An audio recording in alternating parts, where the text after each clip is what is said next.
ખેડા કપડવંજ તાલુકાની દૂધ ઉત્પાદક સહકારી મંડળી વિવાદમાં આવી છે। 5000 લીટરથી વધુનું દૂધ મંડળીમાં ભરવામાં આવે છે। સહકારી મંડળીમાં 300થી વધુ સભાસદો છે।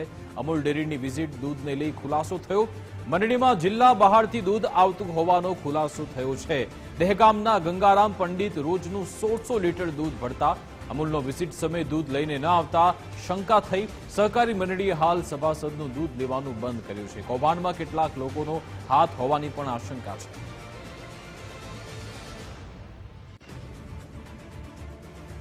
1500 થી 1600 લીટર દૂધ દિવસનું આવે છે અને એ દિવસે દૂધ આવ્યું ના બરાબર, એટલે એના પર શંકાના આધાર પર એવું કહી શકાય કે એને કોકે ગમે ત્યારે કહ્યું કે આજે રેર છે એટલે દૂધ લઈને એવું ના આવે બરાબર।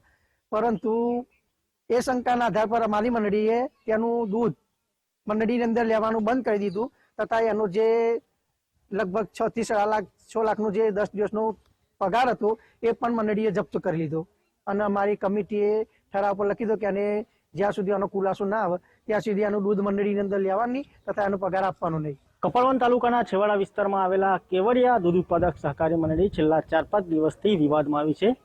જિલ્લા બહારનું દૂધ લેતા હોવા છતાં દૂધ મંડળીના ચેરમેન અને સેક્રેટરીએ આ બાબતે તેઓ ખુલાસો કરવાની ના પાડી હતી। તેમની જાણ બહાર આ દૂધ આવતું હોય તેવો તેમણે અભિપ્રાય બતાવ્યો હતો। ખાસ કરીને વાત કરવામાં આવે તો આજે દૂધ ઉત્પાદક સહકારી મંડળીનું મકાન છે, જ્યાં ગાંધીનગર જિલ્લાના દહેગામ તાલુકાનું દિવસનું કોઈ પંડિતજી કરીને જે સભાસદ હતા તે દિવસનું 1500 થી 1600 લીટર દૂધ આ અમૂલની દૂધ ઉત્પાદક સહકારીમાં મંડળીમાં ભરતા હતા। પરંતુ જ્યારે સમગ્ર મામલાનું દૂધનો કૌભાંડ બહાર આવ્યું, અમૂલ દ્વારા વિઝિટ મારવામાં આવી, ત્યારે દૂધ મંડળીના ચેરમેન અને સેક્રેટરીને ખબર પડી કે આપણે આ દૂધ બહારથી આવતું હતું। જ્યારે અમૂલની રેડ આવી ત્યારે એ સભાસદ હતા પંડિતજી તે દૂધ લઈને ના આવ્યા, ત્યારે સમગ્ર ઘટના હતી તેને પ્રકાશમાં ગ્રામજનોમાં ચર્ચાનો વિષય બન્યો હતો।